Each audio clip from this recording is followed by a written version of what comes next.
Serbisyong direkta sa mamamayan mula sa edukasyon at infrastruktura hanggang sa pagbibigay ng agarang ayuda sa panahon ng pangangailangan. Yan ang patuloy na ipinadarama ng ilang inisyatiba ng mga mambabatas bilang bahagi ng layuning mapaangat ang kabuhayan at kalidad ng buhay ng bawat Pilipino. Si JD Pedregosa sa detalye.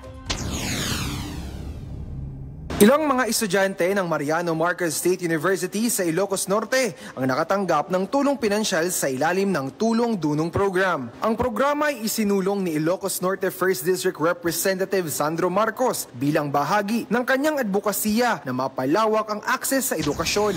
Sa tulong ng tanggapan ni Laguna 1st District Representative Ann Matibag, nakatanggap ng bigas at OCD hygiene kits ang mga pamilyang biktima ng sunog sa barangay Bayan-Bayanan. Layunin ng aktibidad na makatulong sa mabilis na pagbangon ng mga apektadong residente matapos ang insidente ng